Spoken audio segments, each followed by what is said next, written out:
Bueno, pues ya haciendo este pequeño recordatorio de qué es que hemos visto, estábamos hablando del órgano hígado, que principalmente una de sus funciones es que la energía no se estanque. Y habíamos hablado que entonces el hígado se encargaba de almacenar la sangre, de gobernar la fluidez de la circulación del chi, de controlar los tendones y ligamentos, se alberga en los ojos y se manifiesta en las uñas y alberga su actividad psíquica, que es el Jun. Habíamos hablado que él es el encargado de distribuir la sangre, por eso hablábamos que las metrorragias, dismenorreas, amenorreas son síntoma de hígado, ya que es el encargado de distribuir la sangre, ya sea para las extremidades, para corazón, hablamos de distribución de cantidad. Entonces, alteraciones de cantidad de sangre tienen que ver mucho con hígado, ¿verdad? Habíamos hablado también de la cuestión de que esta sangre se va a ver en diferentes áreas del cuerpo, si está bien nutrida o no. Principalmente la sangre de hígado se va a ver en las uñas, si son pálidas, violáceas, quebradizas, se descarapelan fácilmente, nos habla de deficiencias de sangre. Alteraciones uterinas también nos habla de hígado, alteraciones de corazón nos habla de sangre de corazón, y alteraciones de un pelo brillante, sedoso, fuerte o que se fuerte de buen ver, hablamos de sangre en riñón. Si el cabello es opaco, quebradizo, hay alopecia areata, sin ninguna causa de hongo o alteraciones, nos habla de una deficiencia de sangre. Entonces la sangre la podemos evaluar en toda esta zona, aparte de labios, lengua, ¿verdad? Ojos. A todos, yo les digo que a todos los que ya usamos lentes ya tenemos una deficiencia de Xue de hígado, ya que los ojos son de hígado y una de sus funciones es la correcta visión. Cuando ya nos falta sangre, cuando hay una disminución de sangre, pues ya usamos lentes. Pero muchos dirán, pero maestro, eso es normal, perder la vista es normal. Claro, pues también perder la sangre es normal, de acuerdo a cómo vayamos envejeciendo, es una cuestión normal. Sin embargo, algunos envejecemos más rápido que otros y utilizamos lentes desde antes. Ah, maestro, pero mi hijo utilizó lentes desde que era joven. Bueno, entonces ya tiene una deficiencia de yin esencial innata desde hace mucho tiempo. Es decir, la miopía y el astigmatismo la heredó de alguno de sus padres.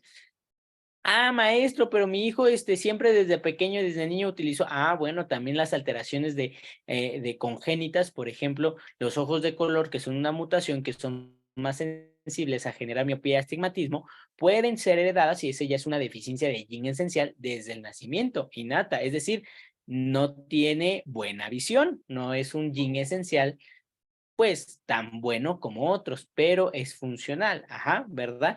Dependiendo también la raza y las antecedentes familiares, hablando que las razas, por ejemplo, la raza negra, pues es mucho más grande, mucho más fuerte, tiene más músculo, por la cuestión de la genética que se maneja, ¿verdad? Y eso es que tiende a la evolución de acuerdo a la zona donde está. Me pregunta aquí Yasmara, perdón, ¿cuál es la diferencia entre el transporte del vaso y la distribución del hígado? El transporte del vaso principalmente se da en alimentos, es decir, el vaso transporta solamente alimentos y bebidas y el hígado ya transporta la sangre, es el encargado de distribuir la sangre, el vaso es el encargado de agarrar los nutrientes de la alimentación que posteriormente se los va a dar a la sangre. La calidad de la sangre, hablamos del hígado, calidad, si se coagula, si no se coagula, si es demasiado negra o no es demasiado negra, si es roja brillante, si no es roja brillante, pero la calidad de nutrición se la vamos a atribuir al vaso. Si tiene hierro o no tiene hierro, si tiene falta de ácido fólico o no tiene falta de ácido fólico, si tiene vitamina B12 o no tiene vitamina B12, eso es parte del vaso. Recordemos que las anemias se pueden provocar por falta de vitaminas. La anemia ferropénica es por falta de hierro, pero también hay otras anemias que se llaman microcíticas y macrocíticas y son por deficiencia de vitamina B12 y ácido fólico. Es por eso que cuando hay anemia, por lo regular el médico siempre manda vitamina B12, ácido fólico y manda hierro, ajá, para nutrir al cuerpo de esas deficiencias que probablemente pudiera tener. ¿Cómo sabemos si es macrocítica o microcítica? Se hace un estudio de laboratorio y ahí se ve el tamaño del eritrocito, macro más grande, micro más pequeño, ¿verdad? Y esas son alteraciones de nutrición. Entonces esas son del vaso, mientras que la calidad de la sangre, si es líquida, si no es líquida, si es más espesa, es de hígado. Sí, ¿va? Ok. Entonces, el hígado almacena la sangre y la distribuye, de acuerdo a las necesidades del organismo, ¿verdad? Y algo muy importante es que se encarga de que todos los canales de acupuntura y todas las funciones energéticas, es decir, de chi, estén libres de estancamiento. El hígado puede estancar, dice, esta función garantiza la fluidez especialmente en 4 aspectos fisiológicos. Se encarga de que no se estanque y que tenga libre flujo la energía en la cuestión dinámica de la energía, que después la vamos a ver, los movimientos del chi, y en la digestión, que no se estanque la digestión, y en la generación del flujo biliar y en el equilibrio emocional. Yo les dije, apunten, el hígado es el encargado de depurar todas las emociones, así sea ira, tristeza, enojo, felicidad, miedo, todas las emociones pasan por hígado y las tiene que depurar para que esa energía no se estanque. Cuando un paciente lleva un duelo patológico, es decir, recuerden que todos tenemos duelo, la pérdida de algo nos da duelo, llámese de un familiar, llámese de una persona, de un animal, llámese de un objeto o incluso de una situación como un trabajo, como a lo mejor la salud, la pérdida de salud es una pérdida, nos genera un duelo y tenemos 5 etapas del duelo en la cual podemos llegarnos a estancar en alguna y no pasar a la siguiente o a la última, que es la aceptación y el aprendizaje.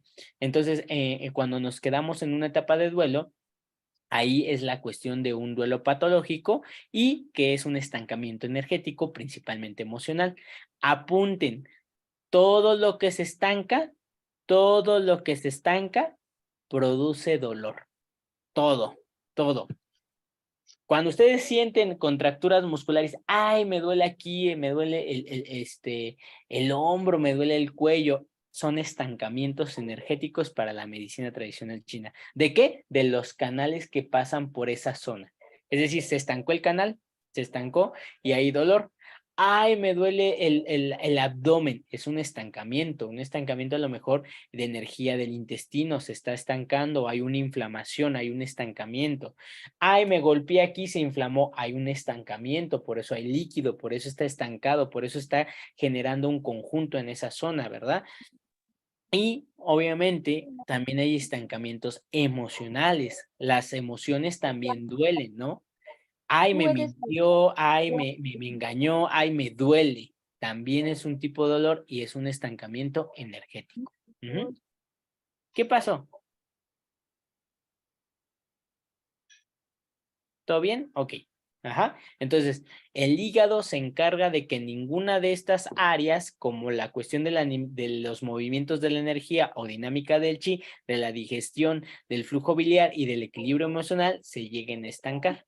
Ajá. Ahora, apunten ahí, ya apuntaron que todo lo que se estanca produce dolor y ahí apunten, y posteriormente evoluciona a calor. Todo lo que se estanca, posteriormente se evoluciona a calor y después de calor a fuego. Hagan de cuenta que el estancamiento es una olla express. Primero se estanca y está... Y ya después empieza, ¡pua!, explota, ¿no? Ese es el calor. O empieza a calentarse, ese es el calor, y cuando explota es el fuego. Entonces, eso es muy importante porque así va la sintomatología del estancamiento energético. ¿Dudas ahí? ¿Todo bien?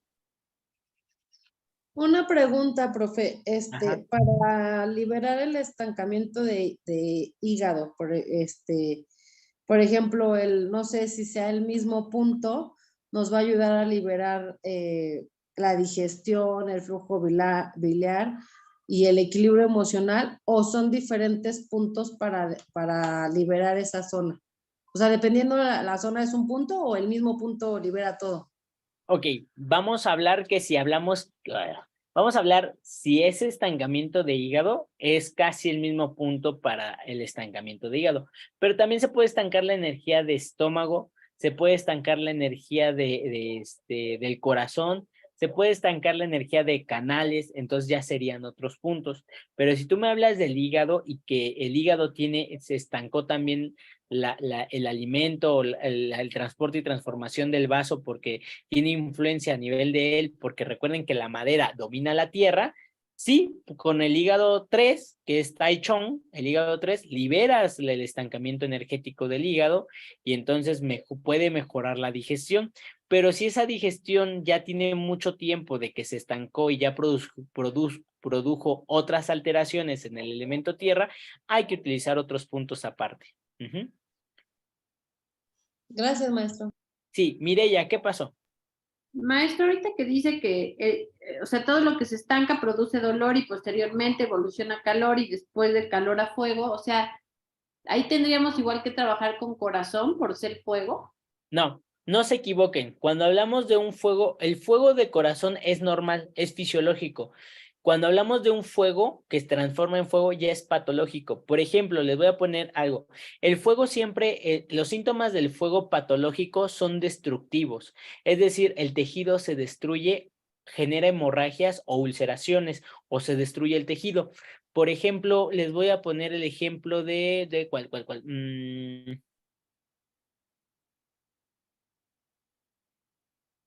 Ya, uno bien fácil, del acné.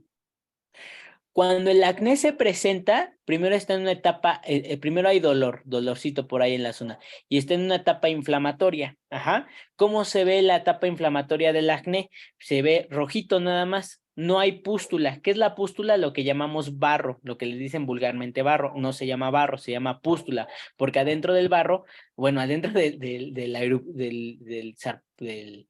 granito hay pus, entonces se llama pústula, que es lo blanquito que vemos que las madres mexicanas tienen tanta ansia y empiezan ahí a picar, ¿no?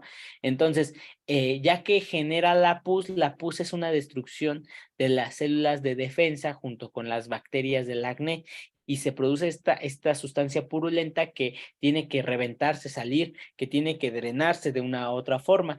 Entonces, aquí la cuestión es que el acné primero empieza como cuando está inflamado es acné, es calor, y cuando ya está la pústula es fuego. ¿Por qué? Porque genera una erupción y tiene que explotar para poderse liberar este tejido purulento. Entonces, esa sería una etapa de calor y fuego. Ahora, ¿eso es responsabilidad del corazón? No.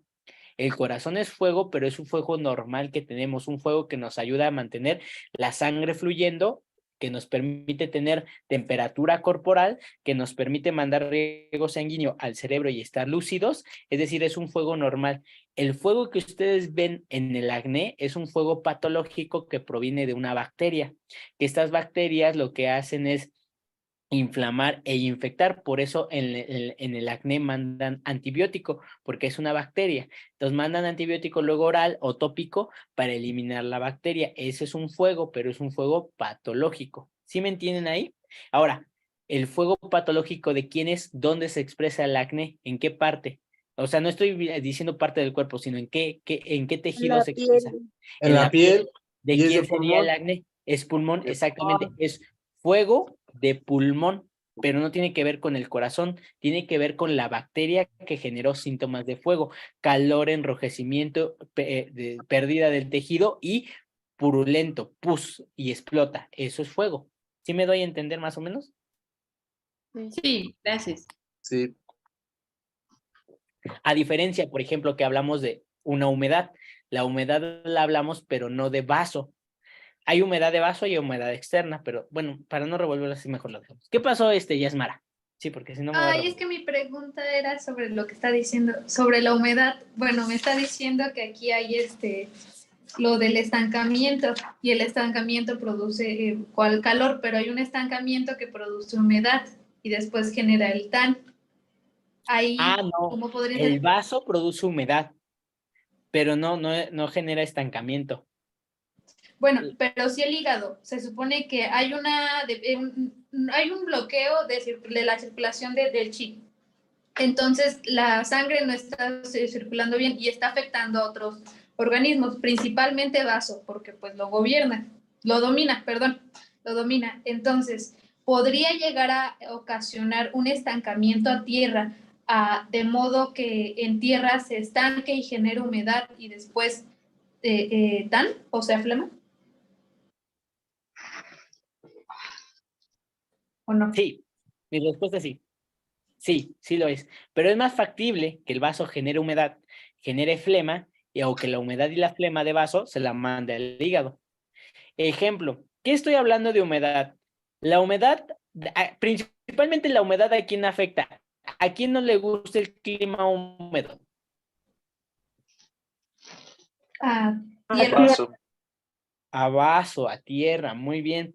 Vamos a hablar de una humedad interna y una humedad externa. Si yo hablo de que el vaso hace transporte y transformación de los alimentos, quiere decir que principalmente, ¿qué le va a afectar al vaso? Lo que yo coma. Nutrientes. Nutrientes, exactamente.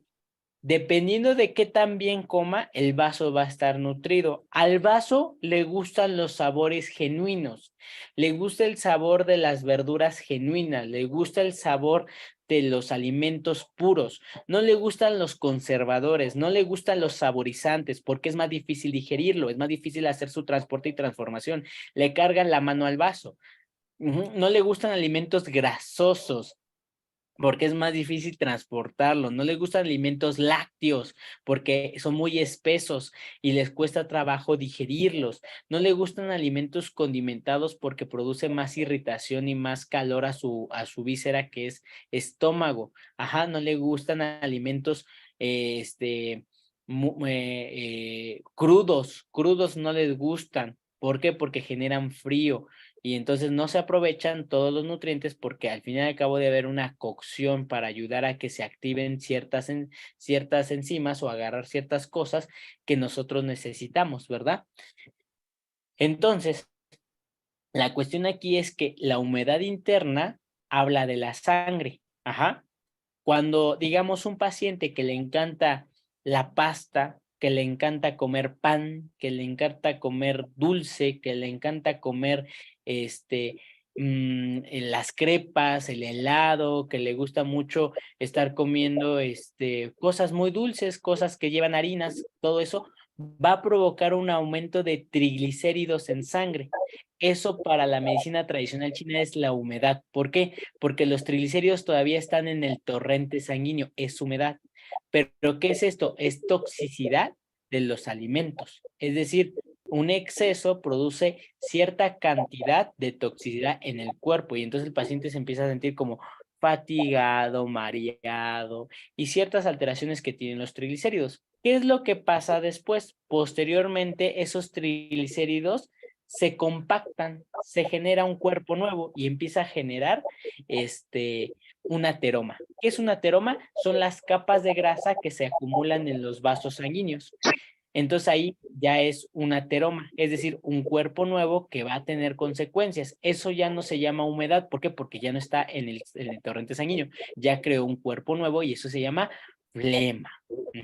Ahora, esos triglicéridos no solamente se quedan en los vasos sanguíneos, se van a corazón y en la grasa visceral, que es la grasa que se encuentra en las vísceras, que no debería de estar, puede generar grasa epicárdica, que la grasa epicárdica está en el tejido externo del corazón y que puede llegar a afectar las coronarias y posteriormente generar infartos. Entonces, esa grasa que ya está sólida, que ya está dura, ya no es humedad, ya es flema. Ah, pero estos triglicéridos que están en torrente sanguíneo aún también se pueden ir al órgano hígado y se van al hígado y entonces después se hace empiezan a generar espesor en el hígado y entonces generan lo que llaman hígado graso, que no se le llama hígado graso, se llama esteatosis hepática. Esteatosis hepática es hígado graso, que puede ser grado 1, grado 2 y grado 3, que puede generar cirrosis hepática. Y esa humedad primero llegó en forma de torrente sanguíneo que provino del vaso y posteriormente se agarró al órgano hígado. Ah, pero no solamente eso, sino que al tener el hígado más grasa, que es atosis hepática, la bilis va a generarse más espesa y entonces ese espesor va a generar que empiece a generar lodo biliar, que ya este lodo se empieza a hacer un tipo de flema porque ya se empieza a endurecer y posteriormente a formar un cálculo, también conocido como litiasis biliar, que lito o cálculo es significado de piedra y ya nada más le damos el apellido de dónde está. Litiasis biliar, piedras en la bilis. Litiasis renal, piedras en los riñones. Entonces forma una flema en la bilis, pero principalmente formado de la humedad del vaso. ¿Sí me doy a entender? Sí. ¿De quién es la humedad interna? Del vaso. La humedad interna siempre va a ser del vaso. La humedad externa, ahorita les digo cómo se ve la humedad externa. Y no solamente eso, digamos, otro paciente que yo creo que, ay Diosito, toco madera, pero sí hago ejercicio. El paciente que le encanta el café, le encanta el café, le encanta la carne, los cortes de carne, le encanta comer carne todos los días, le encanta el vino, le encanta la cerveza, le encanta el pan, la tortilla, etcétera. Aumento de ácido úrico. Ajá. Hay hipertrigliceridemia. Ajá, que es el aumento del ácido úrico en el torrente sanguíneo, sigue siendo humedad, y empieza entonces a edematizarse los pies, a dolerle los pies por el ácido úrico, el dedo gordito ya se está hinchando y le da cierta molestia, eso todavía es humedad, ¿de dónde? De vaso, y empieza a generar edema. ¿Qué es el edema? Hinchazón o retención de líquido en cierta zona. ¿Qué es la retención de líquido? Humedad interna, y está provocada por una toxicidad de la alimentación. Pero de repente estos cristales, este ácido úrico se cristaliza y se empieza a incrustar en ciertas articulaciones y generar tofos, y entonces ya empiezan a generar tofos, que son estas inflamaciones de ácido úrico que se ven como, que es la enfermedad llamada gota, y entonces esa gota ya no es humedad porque ya no es líquida, ya está consolidada en un cuerpo y esto es un tofo y entonces es ácido úrico, esto ya es flema. Y proviene de la alimentación. ¿A quién le dio flema? Al riñón, se le empezó a aviar, incluso puede orinar ácido úrico, cristales de ácido úrico, y entonces afectar también posteriormente el riñón y tener otras enfermedades mucho más graves. Ajá. Entonces, esa es la cuestión de que esos son los ejemplos. Israel, ¿qué pasó? Escuché bien, bueno, ya me espanté. Entonces, ¿el café sí genera también aumento de ácido úrico? Claro, todo aumenta. Ok. Pobre paciente del ácido úrico no puede comer nada, casi nada. Incluso un exceso de frutas provoca un aumento de ácido úrico. ¿Va? Ok, gracias. Yasmara. Entonces es más probable que haya una contradominancia a partir de la humedad de vaso hacia hígado. Sí. Ok. Ameyali. Profe, me surgió una duda. Hay una gente que maneja que hay personas que por su tipo de sangre no tienen problema al comer la carne. Y hay unas personas que por el tipo de sangre pues deben de comer moderadamente. O sea que podemos comer la misma cantidad un grupo de personas y algunas por el tipo de sangre que tienen, pues sí les va a generar eso que menciona el ácido úrico. Y hay personas que por el tipo de sangre pues no les afecta. ¿Usted sabe algo al respecto? Sí, se llama dieta mediterránea. La dieta mediterránea está basada en los tipos de sangre que contiene la persona. Se dice que, por ejemplo, por evolución y genética, anteriormente pues éramos principalmente cazadores, ¿no? Comíamos carne. Entonces, principalmente cazábamos y nuestro primer alimento era la carne. Posteriormente descubrimos la agricultura y empezamos a agregar lo que eran la dieta mixta o la dieta mixta, y posteriormente solamente la agricultura. Y entonces ahí se dio. Los tipo O, cualquier tipo O, positivo o negativo, son buenos tolerantes a la carne porque son el tipo de sangre más antiguo. La tipo B y la tipo A son los tolerantes a la dieta mixta, principalmente la sangre tipo A, es hacia las verduras, hacia lo que es la agricultura. Sin embargo, siempre hay sus excepciones y dependiendo también la cuestión genética y el deporte, el ejercicio que haga el paciente, le puede o no le puede afectar. No siempre nos vamos a guiar de que, porque ya eres O, nunca te va a dar ácido úrico, porque sí, el sedentarismo, la falta de ejercicio puede generar que aunque sea tipo O, le afecte la gota. Uh-huh. Gracias a Dios soy tipo y no soy tan sedentaria, entonces no me hace tanto daño la carne.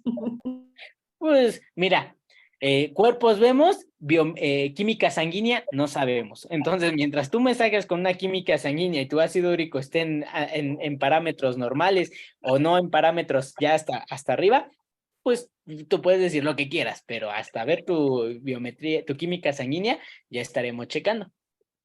Me hice una biometría y mi esposo y yo nos hicimos y él no come carne porque no le gusta mucho. Como que dice, no, es que se me atoran los dientes y no me gusta y siente que le va a hacer daño. Yo como más carne, o sea, a comparación del yo soy muy carnívora. Entonces nos hicimos la química y él salió con el colesterol elevado y yo no. Y me dice, no puedo creerlo, o sea, si tú comes más, ¿por qué tú no tienes el ácido, ni siquiera el colesterol tan alto como lo tengo yo? Y yo creo que es que él es muy nervioso, es muy estresado y también había escuchado que el estrés y el nervio también generan colesterol y ácido úrico. Entonces digo, pues yo, como tú eres más aprensivo, pues por eso estás así. Él se cuida muchísimo y sí tiene mucho más problemas de colesterol y de ácido úrico y yo no. Bueno, tiene que ver el sedentarismo y también otros ingredientes, por ejemplo, el tipo de cómo preparan la carne o cómo es lo que come, si es frito, por ejemplo, a lo mejor le pueden gustar mucho las papas fritas, si es original o almidón, y todo eso, entonces debe ser otra cosa. Chicos, sus micrófonos, por favor, ahí quien estén regañando a alguien, no sea tan dura. Entonces, el hígado, maneja la energía como si fueran los canales de Xochimilco, es decir, es el que ayuda al libre flujo de la energía para que todas las funciones de los órganos, las funciones emocionales, las funciones de bilis, las funciones de entrada y salida de lo puro y de lo turbio se realicen correctamente. Si el hígado alguna vez tiene alguna alteración, va a producir estancamientos y va a generar ciertas alteraciones que se van a ver principalmente relacionadas en las zonas donde tiene dominio, como son las uñas, como es el útero. Y aquí algo muy bueno, ahorita vamos a llegar a esa diapositiva, como es el útero, como es los ojos, etcétera. Entonces, el hígado tiene que estar fluyendo correctamente. Dice, el hígado controla los tendones y ligamentos. En medicina china decimos que el hígado controla el movimiento y es necesario no confundir esta afirmación con la capacidad de moverse y sentir que ostenta el po de pulmón. Los tendones y ligamentos por extensión de las articulaciones dependen de la nutrición de hígado y constituyen un aspecto mecánico de movimiento. Mientras que el po gobierna la sensibilidad y la capacidad de movimiento, si los tendones y los ligamentos no están bien nutridos, puede darse dos posibilidades: rigidez articular y dolor en los tendones que incapacita la movilidad.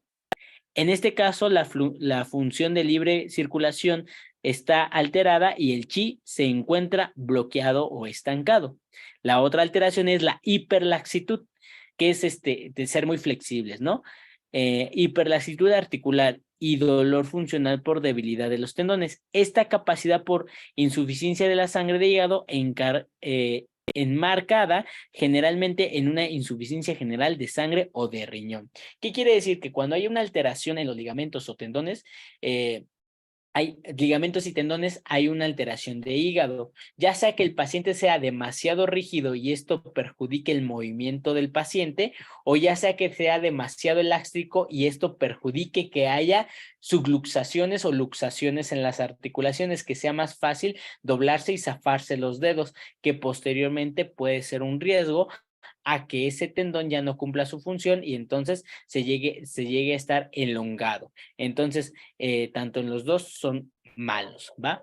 Ahora, algo importante que quiero que apunten o que tengan en mente, dice, el pene y el clítoris también se consideran tendones en la medicina tradicional china. Las alteraciones, ay, ¿por qué no sube esto?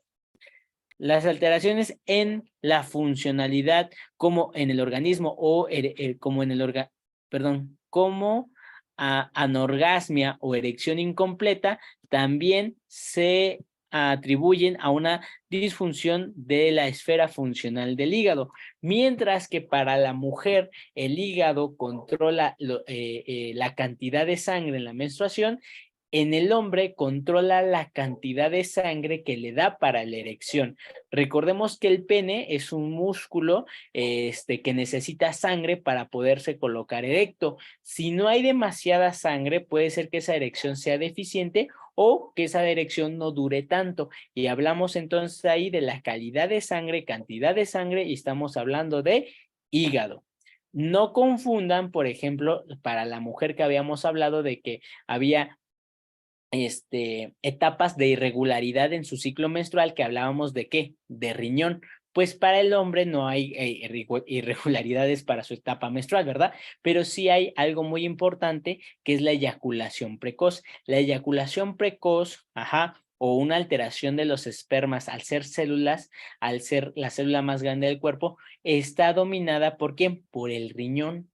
Entonces, una eyaculación precoz, hablamos más de riñón, pero una falta de erección, una alteración en la erección, hablamos más de hígado. ¿Sí me entienden esa cuestión?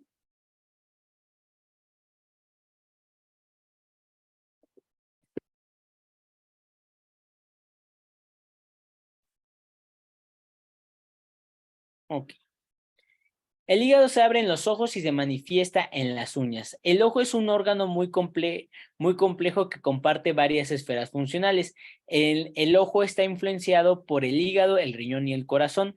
En cuanto a su correspondencia con los órganos, o sea, los ojos dependen funcionalmente del hígado y los clásicos asocian a la capacidad de distinguir colores, formas y la fisiología de este es decir, del hígado, del mismo modo que el hígado es responsable de producir la lágrima para asegurar la hidratación del ojo. Por lo tanto, las alteraciones funcionales del ojo tendrán una relación directa con el hígado. Por ejemplo, la hemeralopía, la visión borrosa o la percepción de moscas volando o telarañas puede indicar la insuficiencia de sangre del hígado.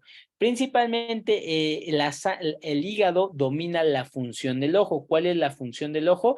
La visión. Entonces, al tener alteraciones de visión como miopía, astigmatismo, fosfenos, esto que es hemeralopía, ver doble, principalmente son alteraciones de la funcionalidad de la sangre de hígado. Mientras que si lo vemos con los vasos tortuosos, mientras que si lo vemos con alteraciones de lubricación o exceso de lubricación, hablamos de riñón, y en vasos tortuosos hablamos de corazón.